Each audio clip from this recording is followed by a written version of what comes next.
Hello student. 10th class के chapter first हम लोग जो केमिस्ट्री से रिलेटेड था ऑलरेडी हम लोग खत्म कर चुके हैं उस चैप्टर को। अब हम सेकंड चैप्टर पढ़ते हैं, एसिड बेसिस एंड सॉल्ट। ठीक है, ज़्यादा देर ना करते हुए हम लोग स्टार्ट करते हैं। एसिड्स, बेसिस एंड सॉल्ट क्या होता है, एसिड क्या होता है, क्या होता है बेस। पहले हम पूरे डिटेल में एसिड और बेस को पढ़ेंगे, फिर सॉल्ट को पढ़ेंगे। ठीक है, एसिड क्या होता है, जिसका टेस्ट क्या होता है, शॉर्ट मतलब खट्टा। ठीक, और इसका क्या होता है, टेस्ट बिटर यानी कि कड़वा। इसका पीएच वैल्यू, पीएच क्या होता है, पीएच स्केल क्या होता है हम आगे पढ़ेंगे। बस आप ये समझ लो कि पी फॉर प्रोटेन और एच फॉर हाइड्रोजन, यानी हाइड्रोजन की कंसेंट्रेशन अगर देखा जाए तो कितना होता है, 7 से कम होता है इसमें, और इसमें 7 से अधिक होता है। अगर एसिड्स में लिटमस एक आता है, लिटमस पेपर जिसको हम बोलते हैं इंडिकेटर। ठीक है, अगर एसिड्स एक पॉट में रखा गया हो और उसमें हम उसको डिप करें, लिटमस को, ब्लू लिटमस को अगर डिप करेंगे तो वो क्या हो जाएगा, रेड हो जाएगा। अगर रेड को करें तब क्या होगा, कुछ नहीं होगा, रेड का रेड ही रह जाएगा। वैसे ही बेस में क्या होगा, अगर रेड लिटमस डालें तो ब्लू होगा, पर अगर ब्लू को डालें तो कुछ नहीं होगा, नो चेंज। ठीक है, अब एसिड क्या होता है, dissolve in water to release H plus ions. ठीक है, यानी कि that chemicals release H plus ions when dissolving in water, यानी इस तरह से हम इसको डिफाइन भी कर सकते हैं। वैसे ही बेस क्या होगा, OH माइनस अगर करेगा, वो करेगा आयंस रिलीज करेगा जब अगर हम वाटर में उसको डिजॉल्व करें तो। इसके एग्जांपल दे रखे हैं, लेमन, कर्ड, विनेगर, जो सिरका हम लोग बोलते हैं, सल्फ्यूरिक एसिड, हाइड्रोक्लोरिक एसिड। वैसे इसमें क्या होगा, soap, baking soda, sodium hydroxide, potassium hydroxide. इसमें एक और लिख सकते हैं हम कि अगर हम इसको टच करें, टच करने पे बर्निंग सेंसेशन होता है। ठीक है, बर्निंग सेंसेशन मतलब हल्का जलने की हमें फीलिंग होती है। ठीक है, और इसमें क्या होता है, बेसिस में शोपी टाइप का, शोपी मतलब कि फिसलने टाइप का। ठीक है, या स्लीपरी बोल सकते हैं हम, स्लीपरी नेचर। ठीक है, यानी इसको छूने पे बेस को क्या हो सकता है, स्लीपरी टाइप का, हमें छूने पे थोड़ा फिसलने का टाइप का होगा। अगर देखो अब यहाँ पे एग्जांपल दे रखा है कि जैसे HCl को हम अगर H2 में ऐड कर रहे हैं तो क्या होगा, H प्लस और Cl माइनस। ठीक है, H2SO4 को H प्लस SO4 2 माइनस। वैसे ही अगर इसमें करेंगे तो हम क्या होगा, Na प्लस और OH माइनस। तो बेस में हमें क्या मिलता है, OH माइनस। ठीक है, और एसिड्स में क्या मिलता है, H प्लस आयंस रिलीज होता है। ये further H plus ions H2O से रिलीज करके क्या बनेगा, H3O प्लस। इसको हम क्या बोलते हैं, हाइड्रोनियम आयंस। ठीक है, अब हम एसिड्स को ऐसे भी पहचान सकते हैं, ऐसे बोल सकते हैं कि जो एसिड ज्यादा H प्लस आयंस रिलीज करे वो स्ट्रॉन्ग एसिड, जो कम करे वो वीक एसिड। वैसे ही जो ज्यादा OH माइनस आयंस रिलीज करे वो स्ट्रॉन्ग बेस, और जो कम करे वो वीक बेस। ठीक है, अब स्ट्रॉन्ग एसिड और स्ट्रॉन्ग बेस जो भी है इसको हम लोग आगे डिटेल से देखते हैं। अब स्ट्रॉन्ग एसिड क्या है, मैंने बताया था स्ट्रॉन्ग एसिड क्या है। अगर वाटर में ऐड करें हम एसिड, जो H प्लस आयंस ज्यादा दे वो क्या है, स्ट्रॉन्ग एसिड, जो कम दे वो क्या है, वीक एसिड। स्ट्रॉन्ग एसिड के कुछ एग्जांपल दे रखे हैं यहाँ पे, और वीक एसिड के, इसमें कौन कौन सा, hydrochloric acid, sulphuric acid, nitric acid, और यहाँ पे क्या है, कार्बोनिक एसिड। स्ट्रॉन्ग बेस क्या होगा, जो ज्यादा OH माइनस आयंस देगा। वीक बेस क्या होगा, जो कम दे। इसके एग्जांपल सोडियम हाइड्रोक्साइड और पोटेशियम हाइड्रोक्साइड, यहाँ पे मैग्नीशियम हाइड्रोक्साइड। अब कुछ टर्म्स हैं जो आपके बुक में दे रखे गए हैं, कंसंट्रेटेड बोला गया है, डाइल्यूटेड बोला गया है, एल्कलीज क्या होता है। ठीक है, तो उसको हम समझते हैं। कॉन्सेंट्रेटेड का मतलब हमें समझना है प्योर फॉर्म की बात कर रहा है। ठीक है, कॉन्सेंट्रेटेड का मतलब प्योर फॉर्म, डाइल्यूटेड का मतलब है कि उसमें वाटर ऐड किया गया है, और एल्कलीज, एल्कलीज का मतलब हमें सिंपली बेस ही समझना है, सिंपली बेस ही समझना है। लेकिन उसमें क्या है, वैसे बेस जो क्या हो, वाटर में डिजॉल्व हो पाए। जैसे कि सोडियम हाइड्रोक्साइड एक क्या है, ये वाटर में डिजॉल्व होने वाला बेस है, तो इसको हम एल्कलीज बोल सकते हैं। अब क्वेश्चन ये है, डाइल्यूटेड मैंने बोला कि एडेड टू वाटर, तो कैसे डाइल्यूट किया जाए। क्या यहाँ पे एसिड है, एसिड है और डायरेक्ट वाटर इसमें ऐड कर दिया जाए, नहीं। ऐसे क्या होगा, ऐसे एक्सप्लोजन्स का बना रहता है। ठीक है, एक्सप्लोजिव हो सकता है, वो डेंजरस हो सकता है। तो क्या किया जाता है, कंटेनर है जिसमें वाटर है, वाटर फिल है ये। ठीक है, वाटर है, और आपको एसिड क्या करना होगा, ड्रॉप बाय ड्रॉप इसमें क्या करना होगा, डालना होगा। और स्टर करते मतलब उसको क्या है, मिलाते हुए हमें धीरे धीरे धीरे धीरे उसमें डालना होगा। इसको हम बोलेंगे डाइल्यूशन। वाटर पहले से होगा और उसमें एसिड को क्या होगा, ड्रॉप बाय ड्रॉप उसमें डालना होगा। ये नहीं कि पहले एसिड डाला हुआ है और उसमें से वाटर डायरेक्ट डाल दें, तो उससे क्या होगा, एक्सप्लोजन होने का ज़्यादा चांस रहता है। ठीक है, अब जैसे कि हम लोगों ने देखा था उसमें कि लिटमस पेपर डिप करने पे कलर कैसे चेंज हो जा रहा था, तो उस चीज़ को हम क्या बोलते हैं, इंडिकेटर। इंडिकेटर क्या होता है, वैसे चीज़ें या वैसे सब्सटेंस जो हमें इंडिकेट करें कि उसका नेचर क्या है, एसिडिक है या बेसिक है। तो इंडिकेटर में फर्स्ट क्या है, लिटमस। तो लिटमस क्या है, एक नेचुरल इंडिकेटर है। अगर लिटमस सॉल्यूशन की बात करें, अगर उसका नेचर ना एसिडिक हो ना बेसिक हो, तो वो किस कलर का रहेगा, पर्पल कलर का। कुछ ये भी हैं, red cabbage leaves, turmeric colour petals of sunflower, जैसे ये फ्लावर्स के नाम दे रखे हैं, ये भी क्या है, एसिड बेस इंडिकेटर है। ये भी अपना कलर चेंज करने के बाद हमें बता देते हैं कि ये एसिड है या बेस है। जैसे आपने हल्दी अगर किसी कपड़ा में लगा हो और उस पर हम डिटर्जेंट अगर लगाते हैं या साबुन लगाते हैं, तो आपने देखा होगा कि उसका कलर रेड हो जाता है। ठीक है, तो वैसे ये क्या है, ये सब नेचुरल इंडिकेटर ही हैं। ओला फैक्ट्री इंडिकेटर्स ये क्या है, जैसे ये कलर चेंज कर रहे थे, ये उनका ऑर्डर चेंज कर देंगे। ठीक है, वो उनका क्या कर देंगे, ऑर्डर चेंज कर देंगे। जैसे कि उनका स्मेल क्या होगी, अलग हो जाएगा, एसिड में अलग हो जाएगा और बेस में अलग हो जाएगा। तो एग्जांपल उसके कुछ दे रखे हैं, वैनिला, ऑनियन, क्लॉव।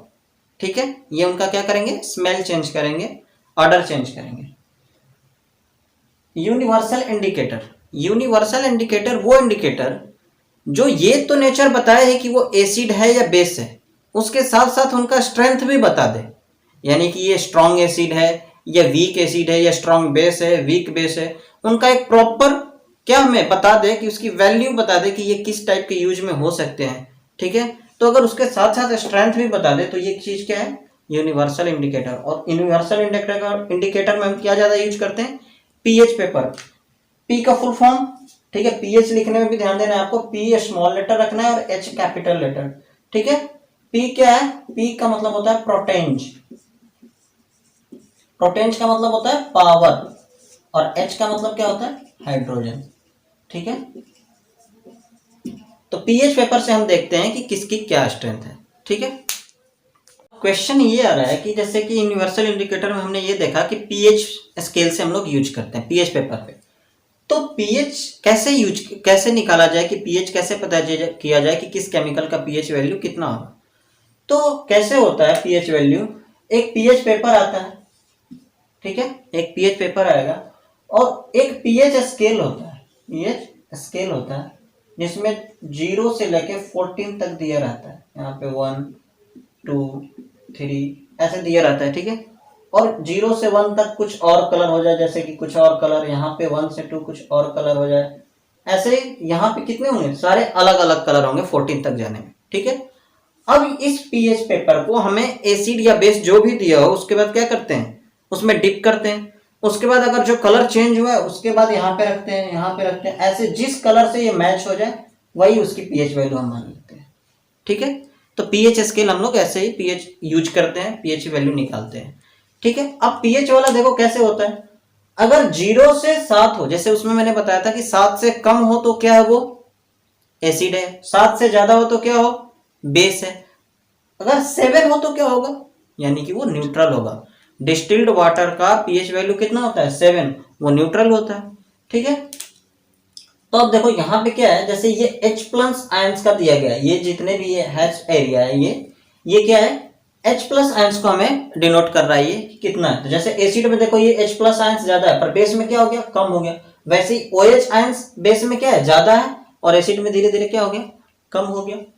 अब अगर यहाँ पे जैसे पीएच वैल्यू आपको पता चल जा रहा है कि 3 है, पीएच स्केल से आपने पता कर लिया कि पीएच वैल्यू 3 है, यानी ये तो यहाँ पे आएगा, यानी ये कौन सा होगा, एसिड होगा या बेस। पीएच वैल्यू से हम डायरेक्ट बता सकते हैं कि ये एसिड होगा। अगर जो जितना न्यूट्रल से दूर हो वो उतना ही स्ट्रॉन्ग एसिड न्यूट्रल के पास होते। अब ये क्या हो रहा है, देखो यहाँ से धीरे धीरे जा रहा है, वो न्यूट्रल साइड होते जा रहा है। यानी अगर किसी की वैल्यू 6.5 हो, 6.4 हो, तो हम क्या बोलेंगे, वो वीक एसिड है, क्योंकि वो तो न्यूट्रल की ओर जा रहा है। न्यूट्रल से जितना ज्यादा दूर उतना ही ज़्यादा क्या होगा, स्ट्रॉन्ग एसिड होगा। ठीक है, यहाँ पे H प्लस आयंस क्या होगा, ज़्यादा। यानी अगर कोई पूछे कि 1.2 अगर दिया गया है किसी की pH वैल्यू, तो उसमें H प्लस आयंस ज़्यादा होंगे या 6.4 वाले में H प्लस आयंस ज़्यादा होंगे? तो किस में ज़्यादा होंगे, क्योंकि यहाँ पे है और यहाँ पे देखो ग्राफ कितना है, H प्लस आयंस का यहाँ तक है और यहाँ पे अगर रहेगा तो इतना ही है। यानी कि जिसकी pH वैल्यू कम उसमें क्या होगा, H प्लस आयंस ज़्यादा होंगे। ठीक है, वैसे ही बेस का भी है, जितना ज़्यादा दूर उतना ही स्ट्रॉन्ग बेस, जितना ज़्यादा दूर जितना नज़दीक वो क्या है, वीक बेस, क्योंकि यहाँ से न्यूट्रल की होते जा रहा है। ठीक है, ऐसे क्वेश्चंस आएंगे कि मिल्क मैन अपने दूध में क्यों बेकिंग सोडा ऐसे मिलाते हैं, या तो क्या करते हैं वो स्लाइटली एसिड को बेस कर देते हैं कि उसको क्या करो, टाइम लगे, बेस को एसिड होने में थोड़ा क्या करें, टाइम लगे।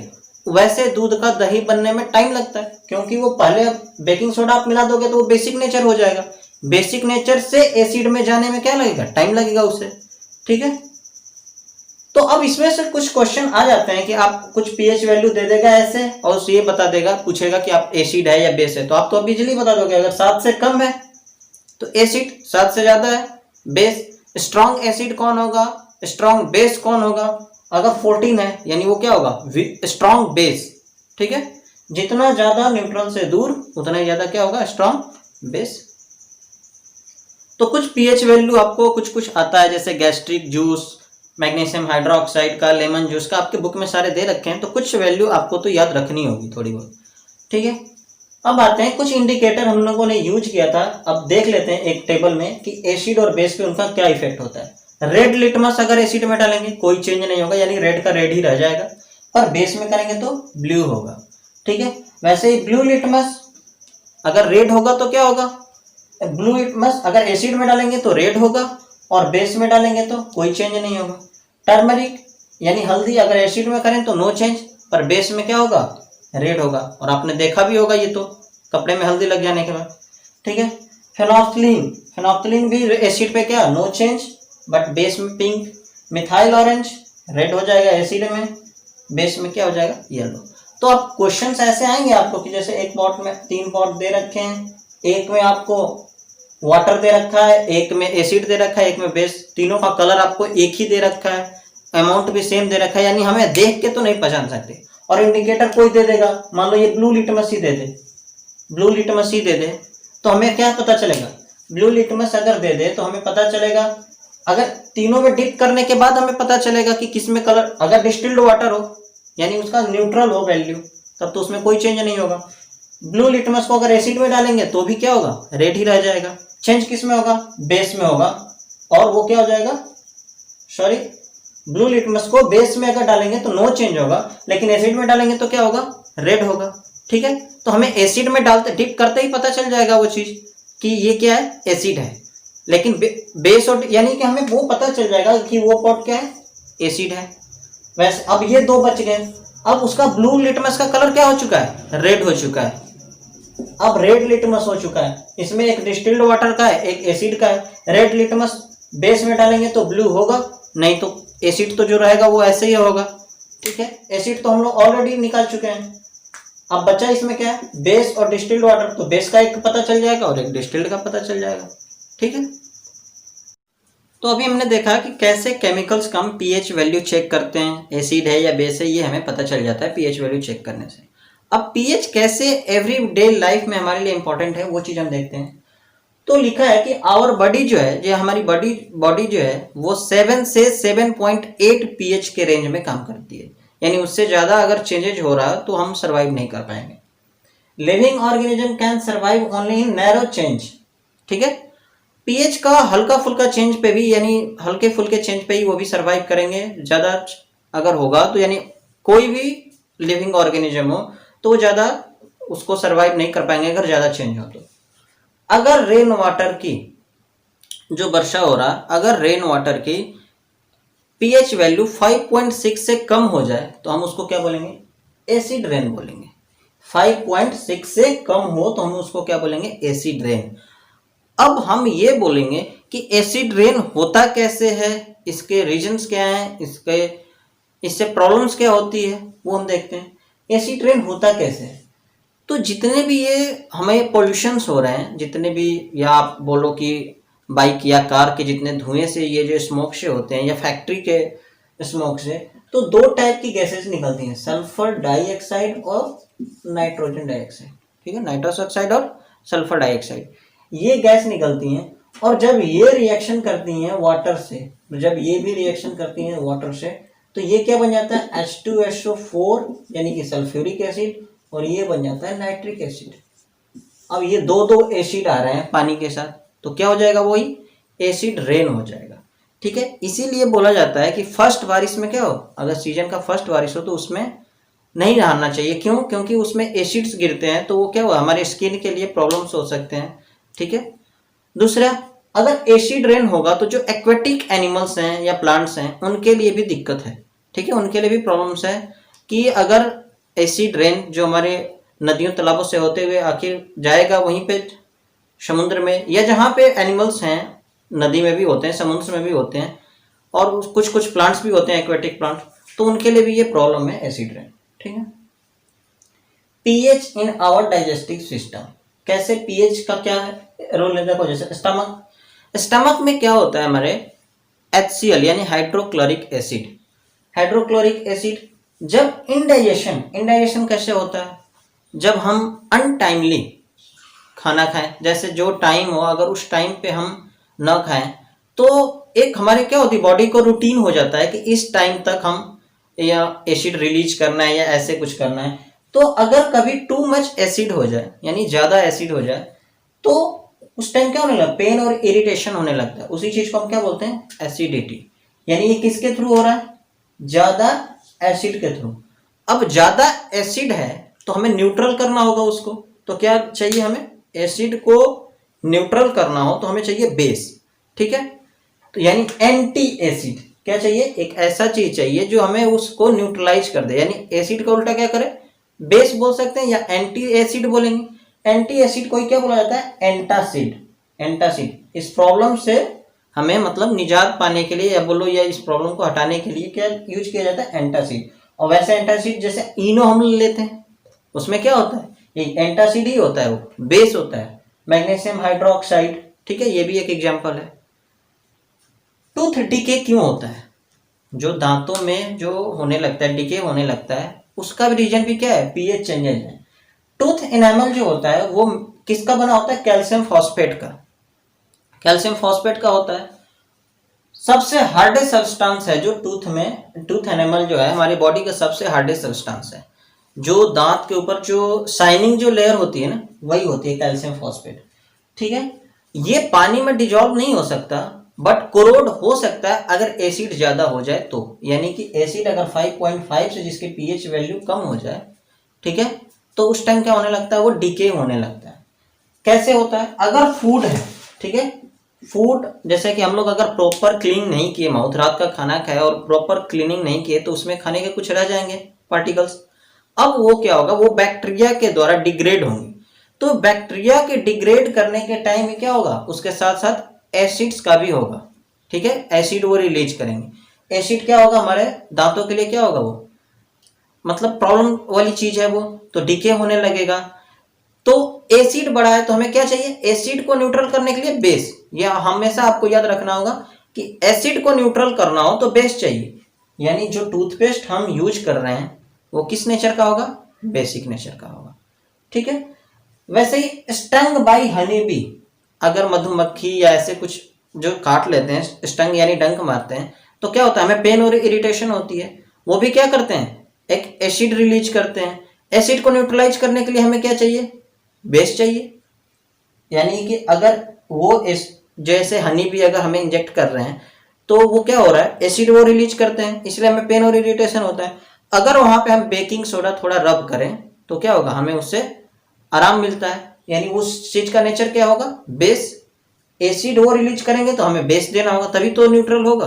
ठीक है, वैसे ही एक एग्जांपल है नेटल लीव्स। नेटल लीव्स में क्या होता है, जो लीव्स ऐसे पत्तियां जो होती है नेटल पौधे की, उसमें हेयर लाइक स्ट्रक्चर होते हैं। ठीक है, हेयर टाइप के।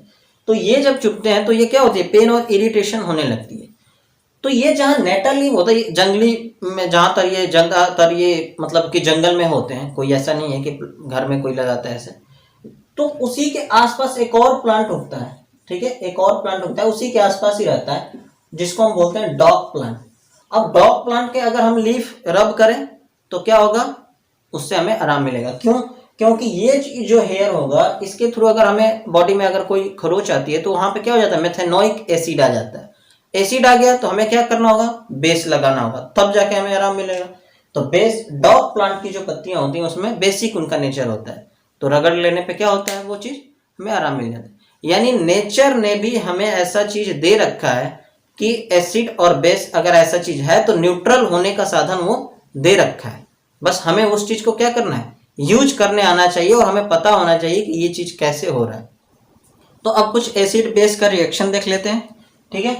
अगर एसिड और बेस, ठीक है, एसिड और बेस म्यूचुअल रिएक्शन यानी आपस में रिएक्शन करें तो क्या बनेगा, सॉल्ट प्लस वाटर। एक एग्जांपल देखते हैं, hydrochloric acid plus sodium hydroxide, क्या बना, sodium chloride plus water, salt बन गया और वाटर बन गया, ठीक है।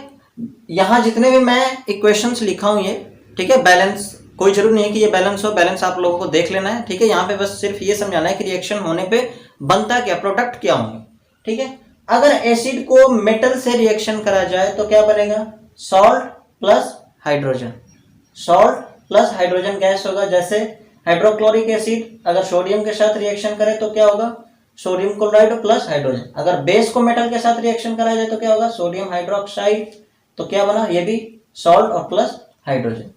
ये क्वेश्चन जैसे है कि एसिड और मेटल को रिएक्शन करने पे सॉल्ट और ये हाइड्रोजन गैस ही लिबरेट होती है, इसको एक एक्सपेरिमेंट द्वारा ये आप प्रूव करें तो एक है आपके एनसीईआरटी के बुक में जो डायग्राम, आपको वो अप्रेटिस दिखाना होगा, उसमें बताया गया कि एसिड डाला गया है, फिर उसमें क्या जिंक के ग्रेन्यूल्स कुछ डाले गए हैं, ठीक है। उसके बाद जो गैस यहाँ से रिलीज हो रही है, निकल रही है, ऐसे कुछ करके है डायग्राम, और यहाँ पे एक कैंडल से अगर हम जला के दिखाते हैं तो पॉपअप साउंड जो रिलीज होती है तो उससे पता चल जाता है क्या है कि वो हाइड्रोजन गैस ही है। क्यों ऐसे पता चल जाता है कि वो हाइड्रोजन गैस ही है, क्योंकि हाइड्रोजन गैस क्या होती है, आग के साथ क्या होती है, वो जलती है, तो इसीलिए कैसी साउंड आती है, पॉपअप की साउंड आती है थोड़ी, ठीक है। एसिड और मेटल ऑक्साइड को रिएक्शन किया जाए, देखो मेटल ऑक्साइड, आगे आप मेटल नॉन मेटल चैप्टर पढ़ोगे तो उसमें ये पता चलेगा कि मेटल ऑक्साइड जो एक्चुअल में होते हैं इनका अगर नेचर पूछा जाए तो बेसिक नेचर होता है, बेस टाइप के। अब ये मैं मान के चल रहा हूँ कि एसिड और बेस का रिएक्शन करा रहा हूँ, और एसिड बेस मैंने बता रखा था क्या बनता है, सॉल्ट प्लस वाटर, यानी सेम चीज बनेगा, salt plus water. Hydrochloric acid magnesium oxide, magnesium chloride plus water. Base plus non metal oxide, अब मेटल ऑक्साइड बेस नेचर का, नॉन मेटल ऑक्साइड क्या होगा, एसिड नेचर का होगा। और जब एसिड नेचर का होगा यानी बेस प्लस एसिड, फिर से वही रिएक्शन आ गया, salt plus water, sodium hydroxide plus sulphur dioxide, ये बन गया आपका सोडियम सल्फेट और वाटर, ठीक।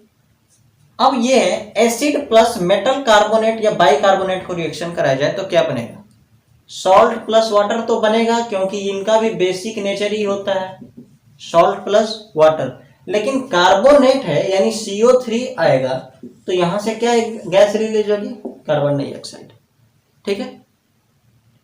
आपको एग्जांपल दे गया है, एक बार सोडियम कार्बोनेट से, एक बार सोडियम बाइकार्बोनेट से, इसको हम सोडियम हाइड्रोजन कार्बोनेट भी बोलते हैं, क्या बना, सॉल्ट वाटर और कार्बन डाइऑक्साइड, ठीक है।